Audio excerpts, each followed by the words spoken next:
Obama's gun control speech. We're going to unpack it for you today and give you the facts, ma'am, just the facts.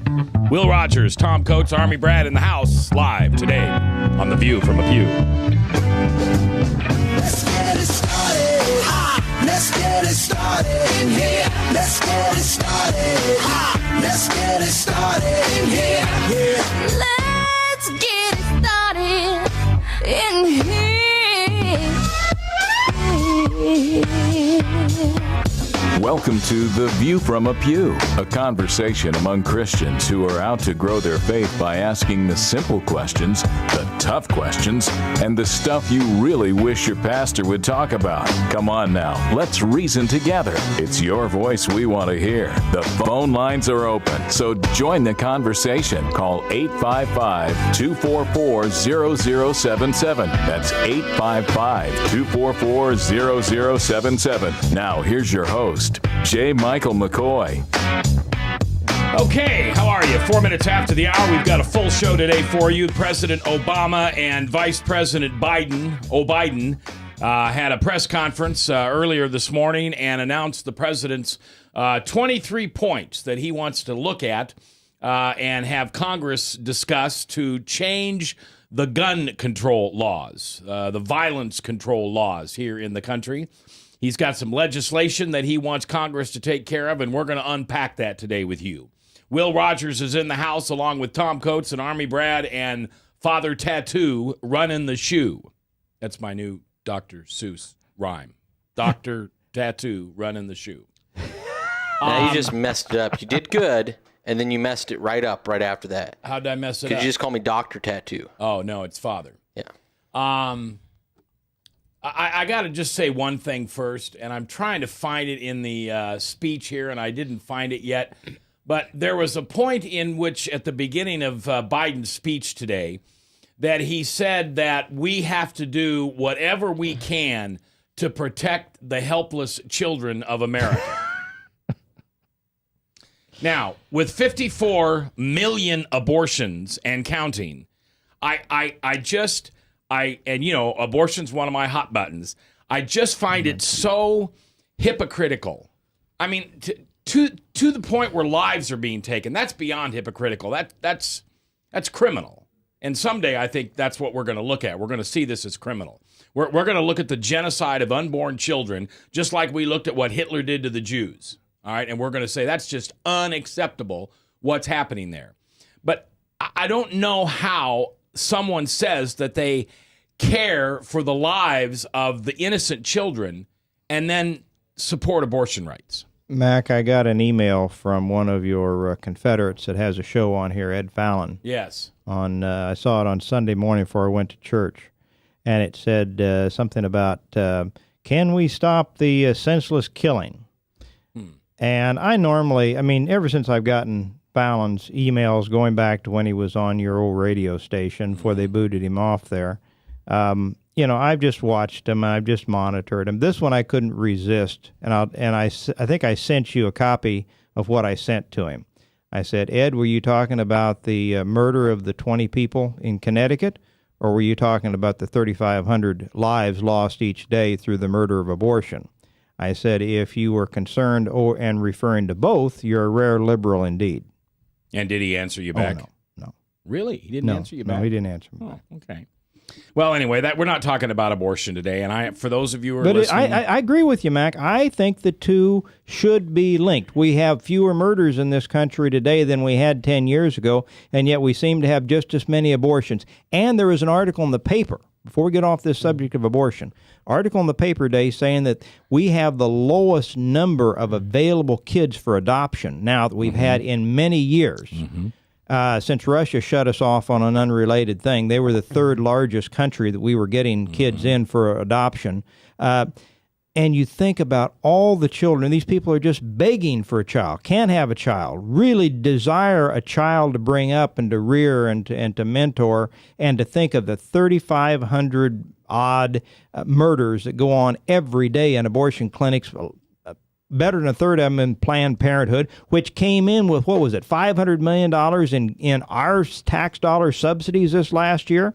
That whole, it just goes to the declination the absolute abomination that our culture has become. Yep. Well, Planned Parenthood So I turned agree in a with you. record year this year. What did you say? Planned record year. Parenthood Yes, turned in right. a record Over year. $500 million in tax this is dollars. the wasn't it, most Dan? they've ever benefited from any government subsidy, and they had record abortions. So, we can look at some of the other clinics that are decreasing, but Planned Parenthood's still growing. It's our biggest competition, so to speak.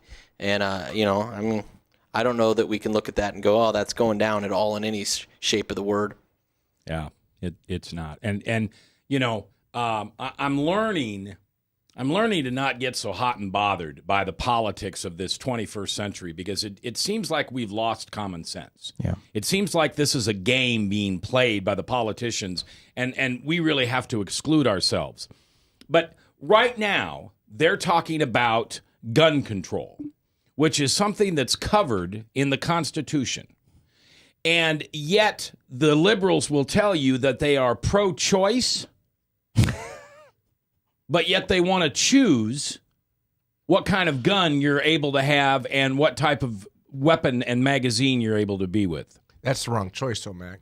It's something that is protected and covered for a reason, and you can murder your unborn child, but you can't have a magazine with 30 rounds in it because you might, at some point, choose to murder somebody.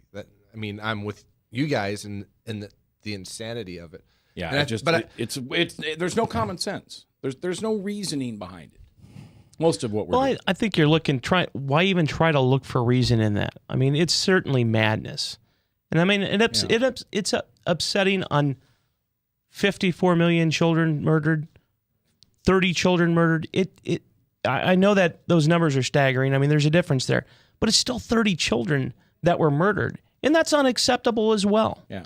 Now, the answer to why that happens is very different than what the president is really trying to lay out in gun control. Yeah, it doesn't connect, does it? No. The gun control, They lie in the weeds. They would, if this shooting had occurred, I think it's closer to 20, the lives that were 20 lost. children. 20 children. 8 adults. 6 Yeah. adults. Okay. 6 Well, adults. 6 adults plus the shooter. If this shooting had taken place prior to the election, you wouldn't have heard the hue and cry come out of the left and the media like it is today. It is a crisis that they would hide in the weeds and wait for, because once the election was over and because 2 years ago, guys, there's a part in here. One of the issues that he addressed in his talk today was the Affordable Care Act, also known as Obamacare. Mm-hmm. He wants doctors to be inquiring to patients all over the country whether you own guns. You have guns in the house. And yet, 2 years ago, the notorious and despicable Harry Reid, when he was scrambling to try to get reelected, and one of his constituencies, his money also, besides the casinos, also came in from some of the gun owners out there in Nevada.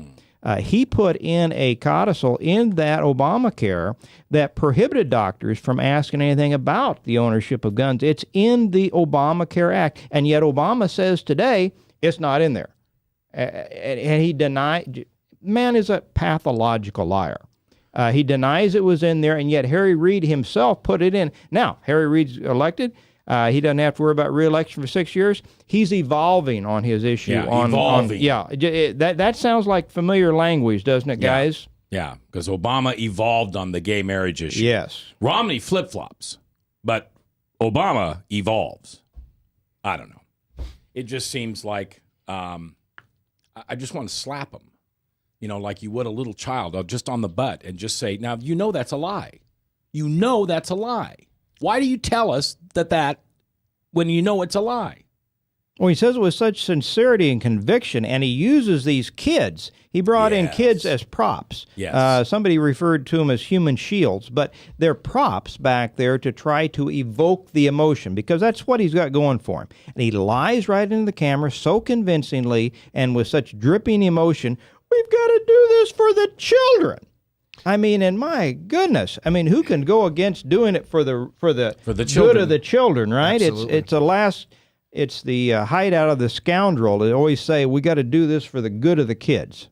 Yeah, and you know what I always say? Okay, can we start with the youngest among us? Can we start with those who have not yet entered this world, but has been determined medically to be a human.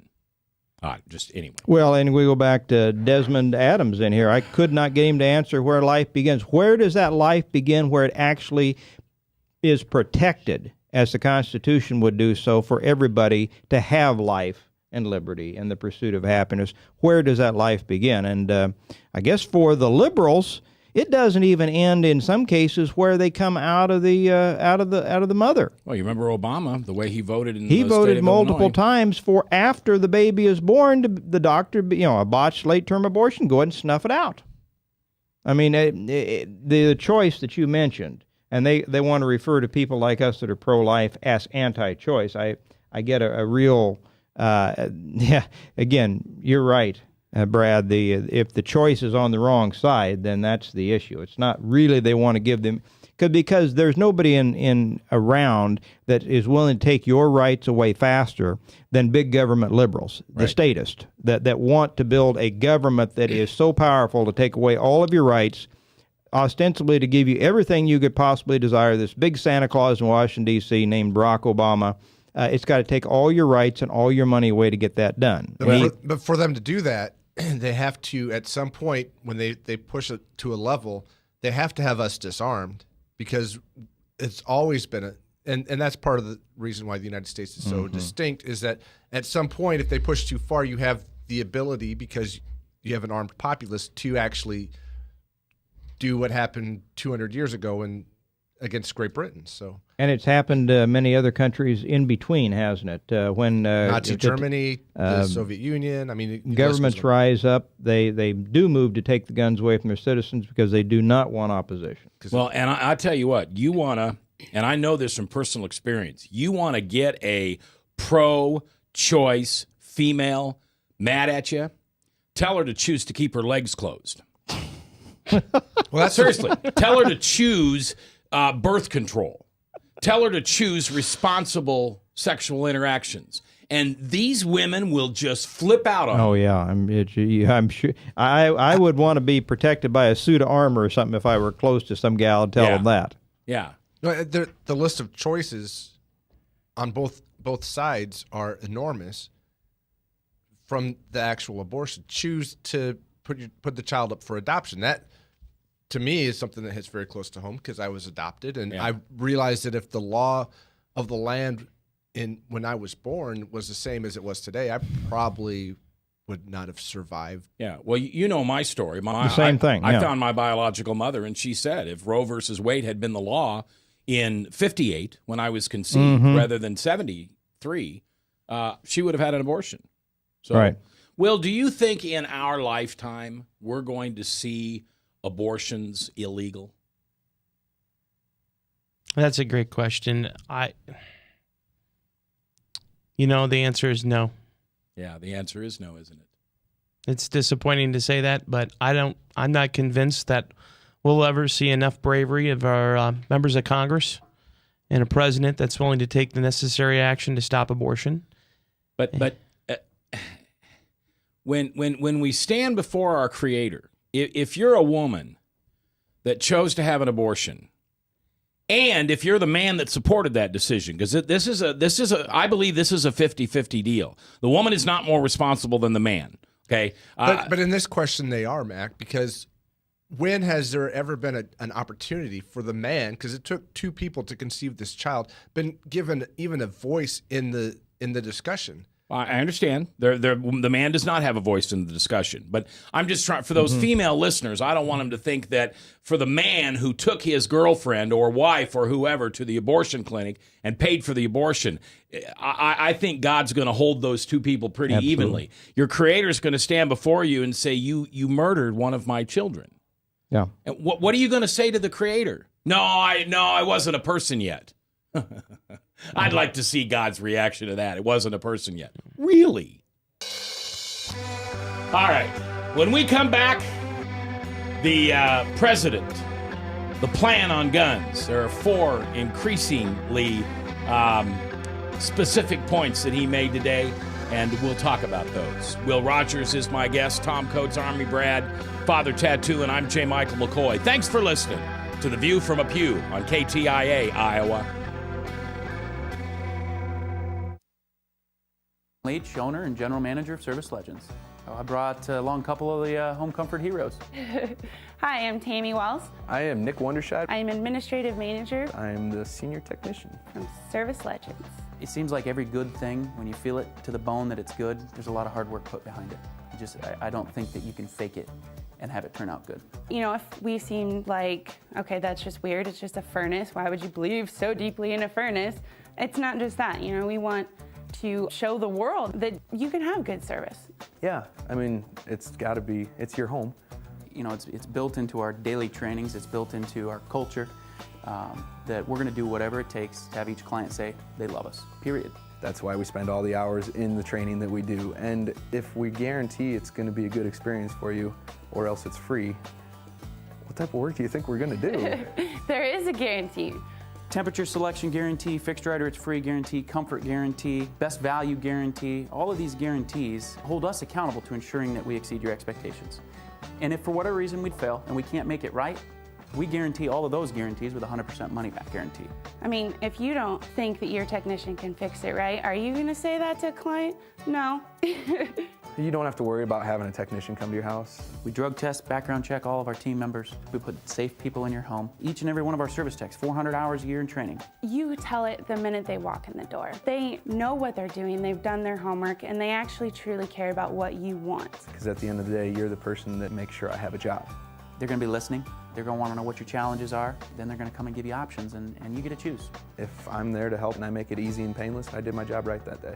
Well, when it comes to your comfort, safety, and your family, you know, you don't necessarily go buy the most expensive, but you get the most bang for your buck. Oh, it's worth it, because there's a lot of people that will find a way to get it to work right now and then leave and then come back, charge you again, and the cycle just repeats itself. So when I'm out there looking at the furnace, I want to find why it failed today. How can we change the part today with something that you're not going to have to worry about? Is it worth changing the part today? I mean, you can put a lot of money into a furnace. I can fix parts all day. There's good job security in that for me, but is it the right thing for you? I get a lot of the phone calls of after the technicians are there. They're just in awe. They're like, wow, you guys are great. I mean, I don't even know what to say. You guys are great. Everything you did was perfect. It was great. Keep going though, I like this. Just give us a try. I'm gonna take all the risk. I've got the time to make this right. I've got the support to make it right. Just check us out. And if you don't see the value in what we do, I mean, fixed right or it's free or 100% money back. enough said.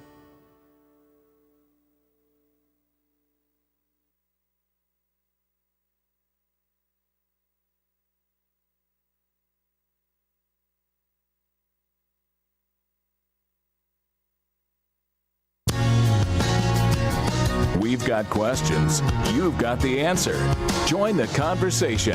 It's your voice we want to hear. So call 855-244-0077. Now, here's J. Michael McCoy. 21 after the hour. Will Rogers in the house, along with Tom Coates, Army Brad, and Father Tattoo. I'm J. Michael McCoy. If I haven't told you lately, thanks for listening. I love this job. Love this job. And I just simply couldn't do it without you. So thanks for listening to 99.3 KTIA, powered by WebcastOneLive.com. Will, you've been a political junkie, is that fair to say? You've been involved in politics. Over 20 years. How has it changed since you started? I mean, is it really getting that meaner? Is it really getting that, what's the word I want, where the two sides don't understand what compromise is? Divisive. Contentious. Yeah. There's a lot of words that can describe it. Obviously, I would say in general, in my lifetime, it always has been divisive. Okay. There's always been the us versus them mentality. Sometimes it's more than, it's stronger than at other times. Obviously, I mean, I think most of us remember here in the last, 10 years ago when 11 years ago now, when our country was attacked on September 11th. I mean, there was a lot of unity in Congress, and there was a lot of unity among people in our country, and we resolved at that time that we were going to face an enemy head on, and there were very few people that dissented from that, decision by our president, by our Congress, but in general, the majority of Americans supported that action, and you can look at those times as there was a lot of other additional legislation that was passed by Congress in a bipartisan fashion. And so, there's been moments, but overall, there's always that tension. Well, as a journalist, I'm always aware of the role that we play in stirring up the pot. All right. And I just wonder if if it seems so more divisive to me is because we have a lot more stirs out there.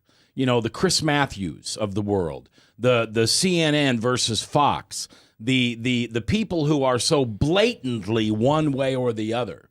I mean, I remember when Buchanan, what's his first name? Pat Buchanan. Pat Buchanan was in the Nixon administration, and he wasn't as divisive as he is now. He kind of towed the line, you know? Well, that's because he actually had to work in the real world and in government to try to get something accomplished. I mean, that's part of it. It's easy when you're on the outside, not doing anything, trying not to get, your goal is to just stop things from happening. Well, it's easy to lob grenades and stir the pot.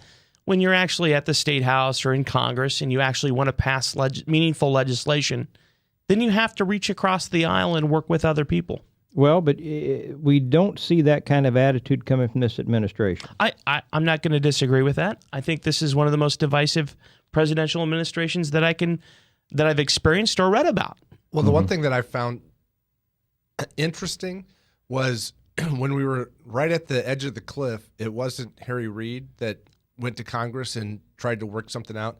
They sent Joe Biden, who maybe I am not aware of the role that he's played in the past, but he seemed to be able to come in and just go around Senator Reid and make stuff happen. And I know that he's been there for a long time, but I found that intriguing from kind of an outsider looking in. That's an excellent point, and that's to show that there are a very few amount of people still in Washington, D.C. that have what I would call personal relationships.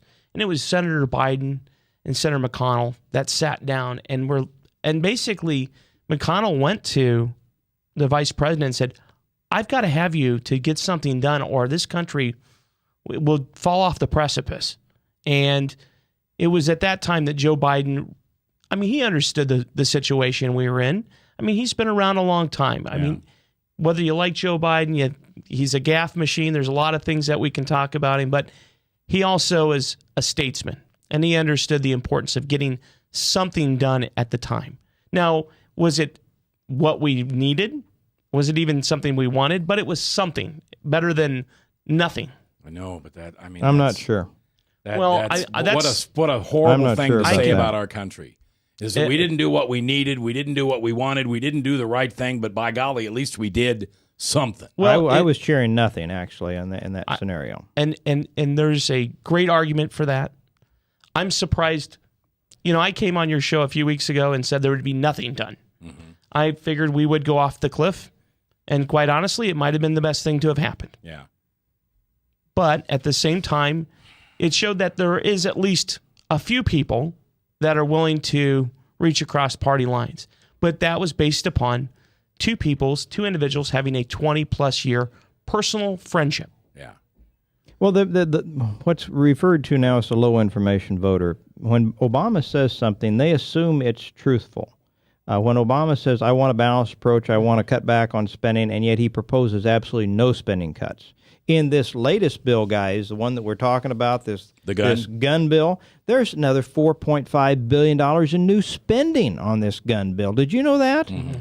My goodness, $4 billion for the president's proposal to help, and this sounds familiar, to keep 15,000 cops on the streets in cities across the country. That's roughly $266,000 per police officer. Now, that sounds like the federal government doing something, doesn't it? About 4 or 5 times the price that it should be. Right. Remember Bill Clinton? He put out he advertised he's going to put 100,000 more policemen on the streets. Remember, some years back, I know you weren't very old, Will, but I was. And of course, the funding was there initially, when that came from our pockets. At that point, they weren't still running these huge deficits. But it went away within a couple of years, the ones that were hired. Now it's up to the local jurisdictions to fund it. I don't know. They come up with such asinine proposals to expand the role of the federal government in all aspects of our life. One of the other things that the president's put forth in this, and it's going to be it's one that's going to sound good to people, and that is putting armed security guards at schools.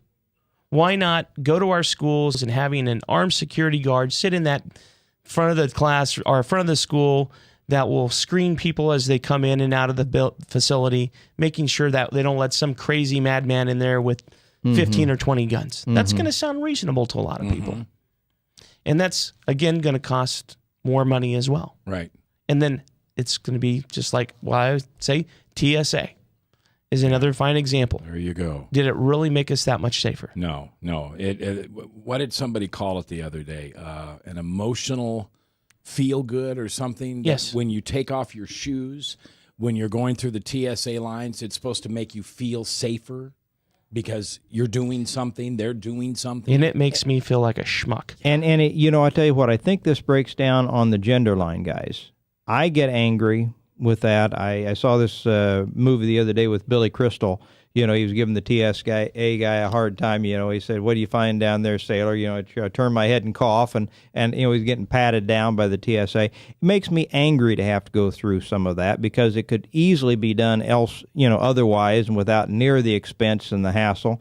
And yet my wife and other women, well, if this is going to make us safer, it's going to save any lives, any planes, you know, it's worth this inconvenience. I don't agree. I do think it breaks down through the emotional lines. Women are much more emotional than men. And I do think it breaks down when we're talking about something like the TSA and the safety issues. And if it can save one more kid's life, then, you know, all of this is worth it.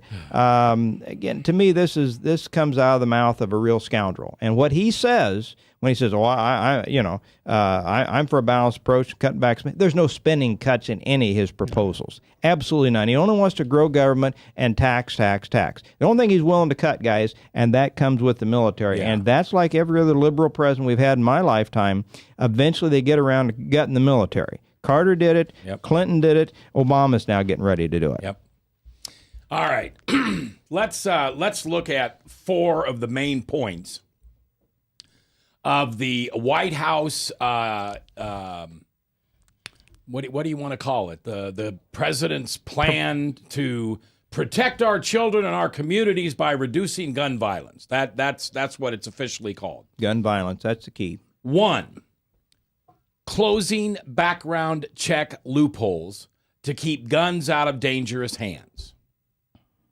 Where 60% of all firearms are sold in America, either gun shows or between private individuals. Okay. That's just a fact. All right. And so let's poll the room. Brad, do you agree with that? Closing those loopholes. So basically, if a gun changes hands, there's got to be the government's got to be notified, and there's a background check run.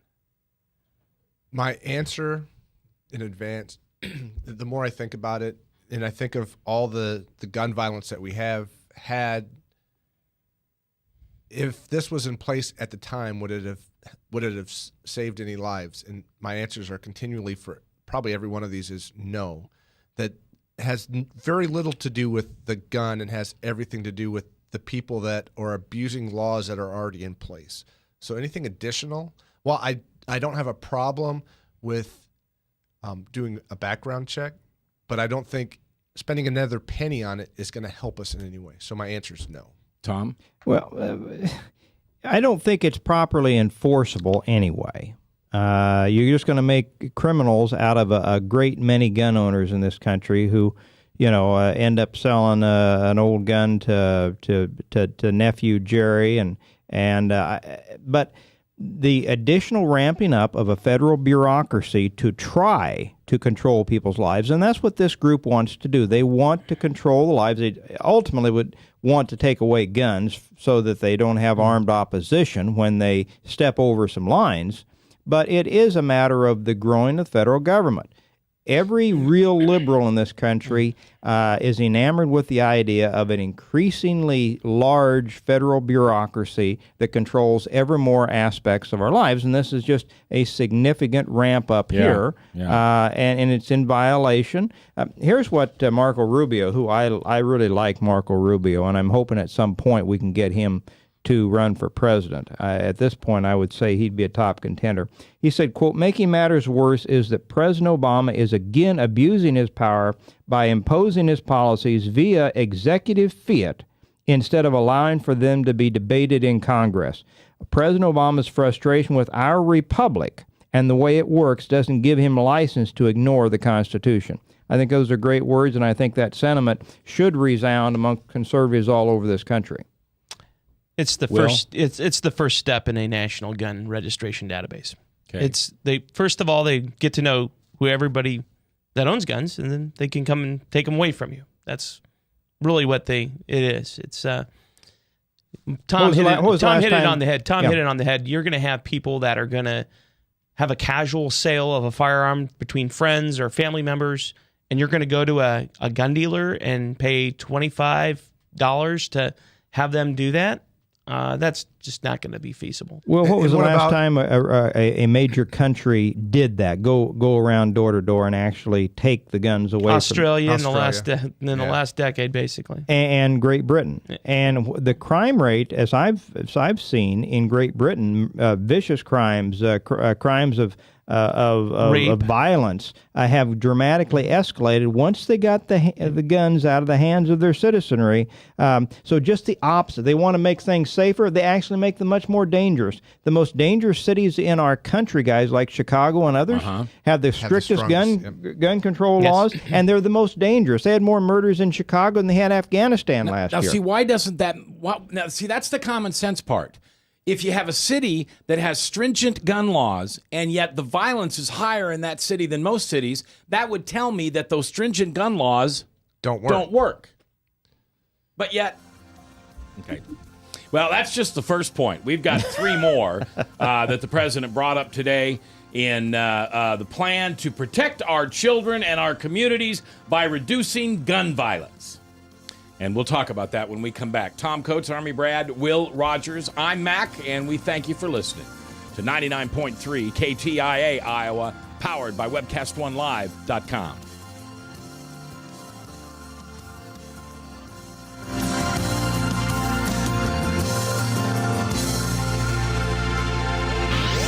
From the RE/MAX Real Estate Concept Studios, this is Webcast One Live.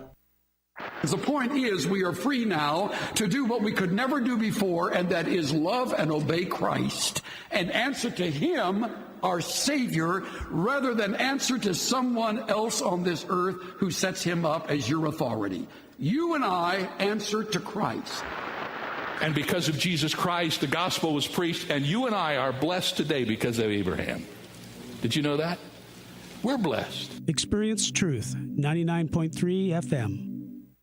If Tom Coates from Consumer Credit of America was your personal webmaster, Tom would filter out all bad debt emails. If Tom was your mailman, you'd never get any debt reduction junk mail. If Tom Coates was a lineman, he'd block any phone calls offering to reduce your credit card debt. Hi, I'm Tom Coates with Consumer Credit of America, and we're still your best choice for credit counseling. We're local, we're accountable, and we can do more. You make the call when the time's right for you. When it comes to competition, there really is none for Consumer Credit of America. Drug and alcohol addiction slowly steals a person's identity, tearing away pieces of their life little by little until one day it seems like the hope of a happy future is gone and there's no chance of getting it back. Here at St. Gregory Retreat Centers, we can assure you that there is hope.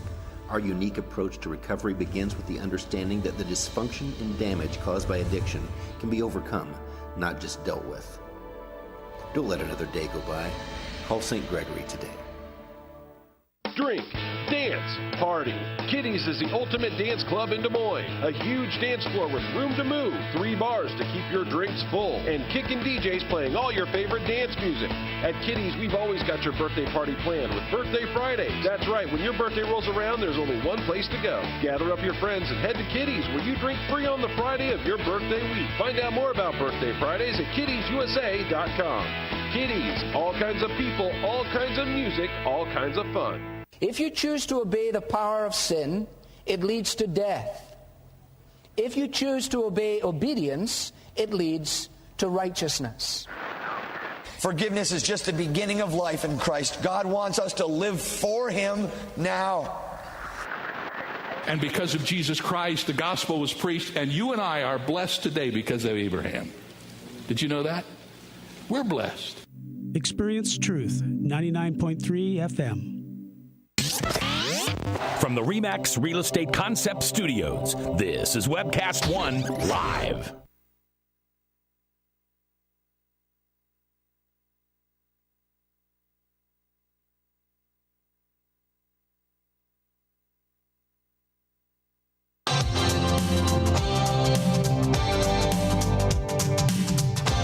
one's in the pew, not pulpit. Come on now, let's reason together. The phone lines are open, so call 855-244-0077. Now, here's J. Michael McCoy. All right, 22 before the top at Salem Radio Network News, and then at 4:03, True Blue with Michael Mudloff. My guests today, Tom Coates and Will Rogers, along with Army Brad and Father Tattoo. And we're talking about Obama's new gun laws. Now, you disagree with something Tom just said? It's not that I disagree, but Tom just talked about Australia going through the gun ban, and then I was talking about Great Britain. Will had mentioned Australia. Well, whoever mentioned, I'm sorry, then Tom, maybe it's more directed towards Will. We talked about Australia going through the gun ban and then rape going up.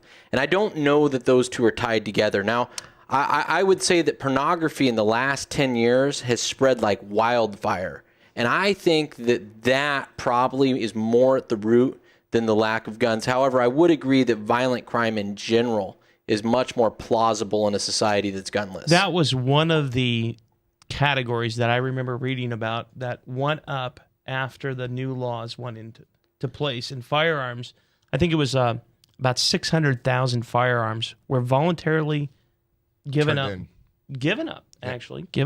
and yet at the same time, that was one of the violent crime statistics that went up as well. I just wonder how many rapists would even consider that. I mean, I guess when I see a woman today, I don't assume she has a weapon. It's more likely, I would say, in my experience, being a concealed carry permit holder, that men have them. Now, I know there are the instances women do, and I don't want to pigeonhole that spot.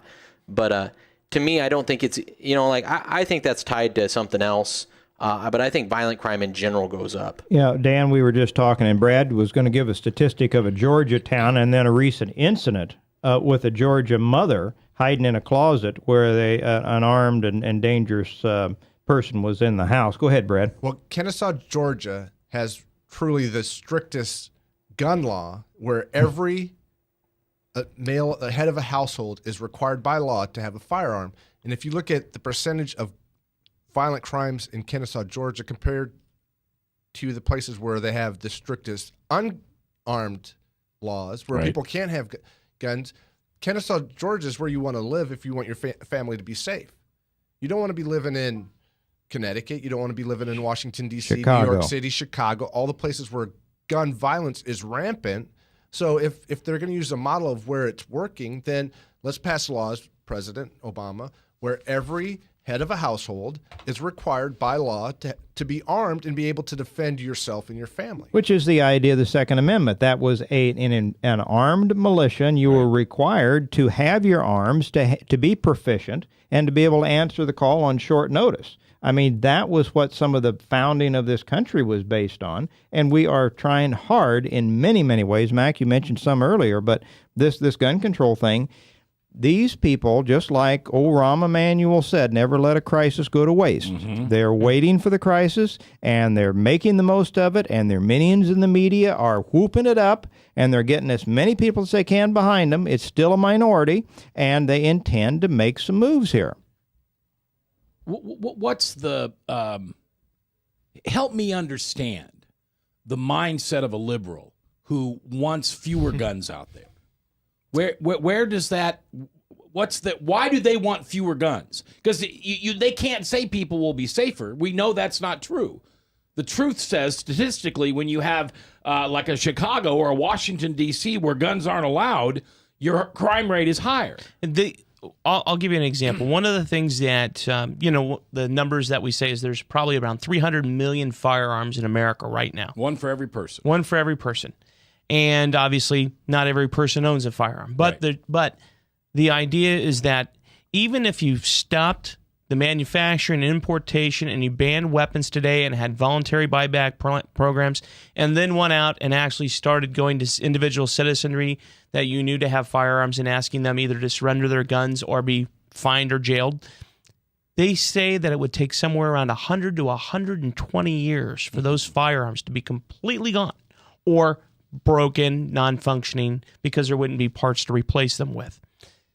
And of course, ammunition would be a lot quicker. You could ban ammunition importation and sales in this country, and you'd have the current ammunition that would be available. That would, obviously disappear. There'd be people that would reload, of course, but those things would be gone. But my point is the liberals, everybody Everybody here would probably reload. But the answer, I reload now. Yes. Yeah, Dan's a reloader. So the answer to that, though, is they feel as if, first of all, there's no constitutional provision for individuals to own firearms. That's number one. Number two, that anything that's designed for other than target practice, meaning your little Winchester 22 or a shotgun that is used primarily for hunting purposes, birds, and everything else beyond that, handguns, firearms that are of a military nature or anything like that, should be banned. And because they are intrinsically used to harm individuals. Okay, go back to the first thing you said, that the Constitution doesn't allow for an individual to have a gun. That's their The argument. liberal argument is the Constitution does not provide for individual firearm ownership. What does it say? Doesn't it say keep and bear arms? The rights of a militia shall not be infringed upon. And at that point, the militia was supposed to be armed as well as the regular army, because the enemies, both domestic and foreign, potentially are your own government. Sure. And so you can make the proper argument that instead of unarming them down where they just have a single shot or a small revolver, they really ought to be ramping up and be getting better and more sophisticated armaments so that they could defend themselves from their own military were that turned against them with a tyrannical government. If we did not let, for example, if our military really wanted to take over, I mean, it would be very difficult still to stop them today. I mean, I don't believe that we have the necessary armament to compete with the military. Rifles, things like that, that's great. But there's grenades, there's landmines, well, the first there's thing missiles, is drones. That we are blessed with an all volunteer civilian force that it's not in the military. We are not separated from the rest of the culture. So you think the percentage that would actually fire upon their own fellow citizens is relatively small, Brad? One of the things that we are taught from the very beginning is that we are only going to follow a lawful order. And for us to try to do a military coup, I think would fail at every level. And it would be a very interesting dynamic, and I would think that you would have units literally falling apart as people had to make their own choice.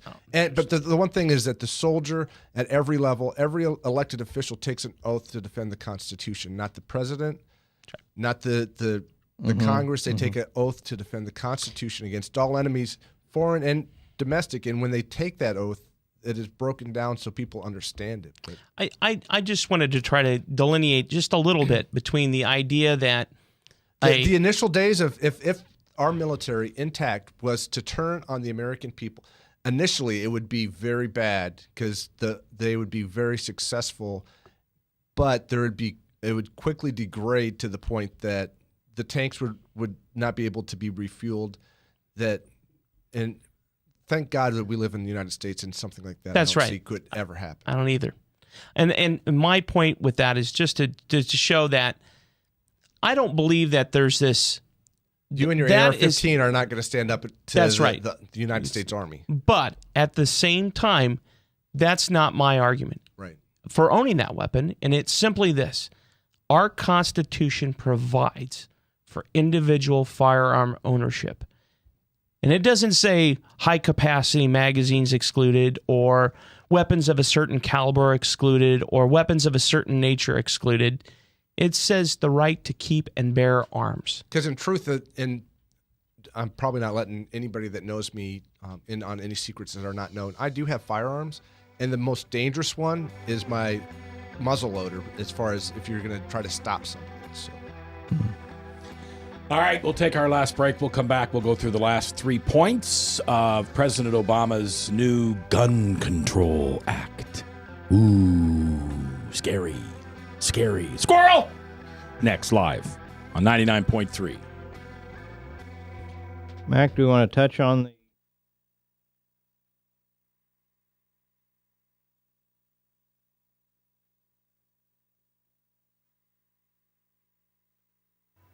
Drug and alcohol addiction slowly steals a person's identity, tearing away pieces of their life little by little until one day it seems like the hope of a happy future is gone and there's no chance of getting it back. Here at St. Gregory Retreat Centers, we can assure you that there is hope. Our unique approach to recovery begins with the understanding that the dysfunction and damage caused by addiction can be overcome, not just dealt with. Don't let another day go by. Call St. Gregory today. If you choose to obey the power of sin, it leads to death. If you choose to obey obedience, it leads to righteousness. Forgiveness is just the beginning of life in Christ. God wants us to live for Him now. And because of Jesus Christ, the gospel was preached, and you and I are blessed today because of Abraham. Did you know that? We're blessed. Experience Truth, 99.3 FM. From the RE/MAX Real Estate Concept Studios, this is Webcast One Live.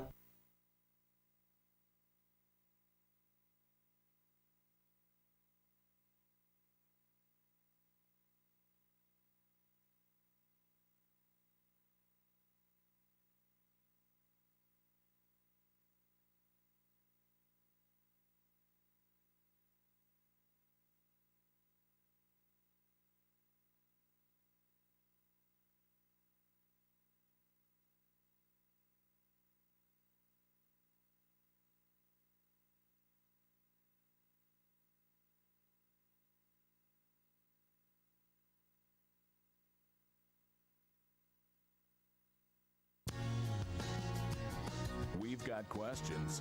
You've got the answer. Join the conversation. It's your voice we want to hear. So call 855-244-0077. Now, here's J. Michael McCoy.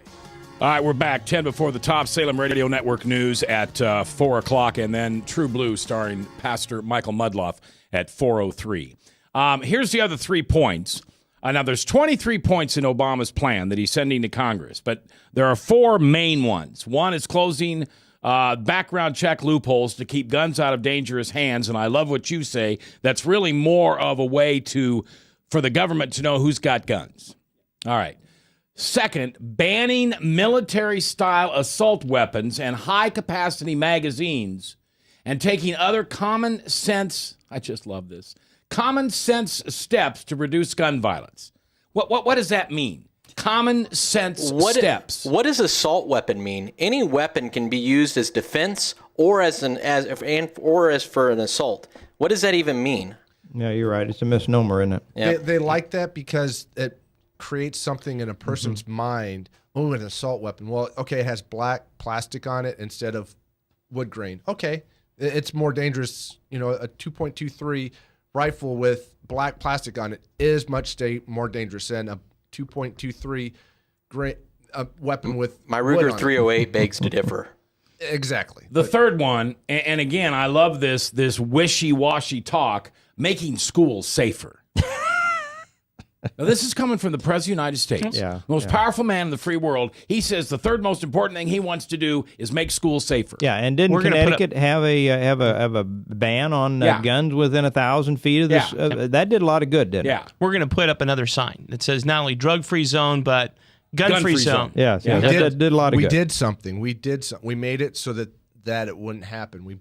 We passed something in black and white on paper that will make us feel safer until... It's like taking our shoes off. Criminals commit crimes. Yeah. And the last one is, and again, feel good, increasing access to mental health services.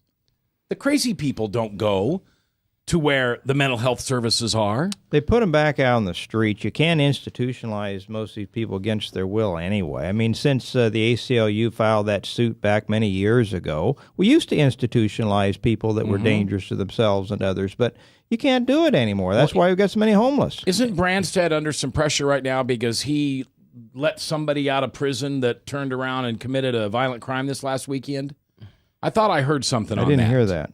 I didn't hear that. Could be, but I didn't hear it, Mac. And I usually try to keep a pretty good eye out. I mean, but this is a good point, and certainly Tom has brought it up that we do have a lot of dangerous people walking the streets right now that we actually should be making them make a decision for themselves. I mean, and when I say this, in our country, if you're under the age of 18, you're a minor, you do not have rights in this country for the most part. Very limited amount of rights. You are considered to be, your parents are supposed to take care of you, or the government's going to take care of you. You can't sign a contract, you can't vote, you can't do a number of things. Mm-hmm. And my point with that is people that are mentally ill cannot make decisions for themselves. The government or someone that is a parent or a family member needs to be making those decisions for them. And in a lot of these cases where we do have people that are harmful to themselves and other individuals, we need to be taking proper action, whether the ACLU likes it or not. Well, and I would support your argument, except, and not trying to bring it back to the abortion question, but a 14-year-old girl, they want to tell you that she has the right to make a choice. Yeah, that's right. As I said. But that's the craziness. I think you have to go to the very limited amounts of rights in this country. She can't drive, but she can snuff out the life of the unborn baby within her. Yeah, I know. That's about one of the fewest things that they can actually. A 14-year-old girl can't go get her ears pierced at the mall. Right. See, I mean, the culture of death is one of the things. She can get an abortion on demand. Yeah, that's craziness. Well, how did we get this way? Because it's insanity. Because Planned Parenthood and other groups like that lobbied Congress and gave a bogus argument on what abortion was all about. And in reality, it started out. It basically started out with trying to control African American populations. Margaret Sanger and her eugenics. That's exactly right. Well, once again, I just I don't know what place I'm going to play in heaven. I've already put my application in to relieve St. Peter at the gate for 2,000 years because he's been really busy up there. God's already told me that I can't choose who gets in and out. That's up to him. But he did tell me I can create the slow line. So what I want is when men and women who have been responsible for an abortion, and did you hear that, girls? Men and women who are responsible for an abortion, I want them to have like the scarlet letter, okay, on their body some way so I can put all of them in the slow line. Then I want to bring them all before God at once, and I want to hear what he has to say. I have to believe God weeps when he's got a plan and a purpose for this soul's life, and it is snuffed out by greed and by insensitivity and by fear, and it'd be interesting if the woman becomes a born-again Christian and does make it to heaven, and she actually gets a chance to meet that unviable tissue mass that she terminated. Yeah, there's the other part of it. You betcha. Because every one of those souls are in heaven. That's right. Every one of those sheep are in heaven. Those little baby lambs. All right. Before we go, I'm so glad to have you here because 2 weeks ago, you were kind of in an unhealthy situation. I'll just give you the quick synopsis on celebrated my birthday on January the 5th for my 43rd birthday. Went to bed. Unfortunately, a few minutes after we had headed up for bed, my wife received a phone call that her father had passed away, who had been in hospice care for a number of weeks and suffering from multiple strokes over a lengthy period of time, which caused a 100% disability probably for over 6-7 years. And he had passed away. About 15 minutes after that, I started feeling some pain in my chest, in my back, some stiffness in my neck, and then, of course, a cold sweat. That was in about 5 minutes later. I told my wife we're heading to the hospital. So I got to the hospital. I'd had a blood clot get in my heart. Your heart? In my heart, one of my heart arteries, and they dissolved that with heparin, as well as they actually did stent it as well. The doctors released me from the hospital the following day at 5 o'clock, and as of yesterday, I was told by the physicians, or on Monday, I was told by physicians I was to return to a normal work schedule. There was no damage done, so I got out of having a heart attack unscathed, and thank God. And when are you going to tell your wife that the doctors cleared you? Yeah, really. That's going to be a while, guys. Hopefully she's not listening right now, right? I will say I know we're bumping up against the time here, but I just will say is any of this legislation that President Obama has suggested, I don't believe we'll see the light of day in Congress, and we'll be thankful that we do have a Republican majority in the House. You don't think he'll push it through on executive order? No. Okay, let's hope you're right. Okay, Tom, thank you. Will, thank you. Brad, thank you. Chris, thank you. Father Ted, too, thank you. And remember, the only thing I want you to do between now and 3 o'clock tomorrow when we meet again, there's only one thing I want you to do. Pray.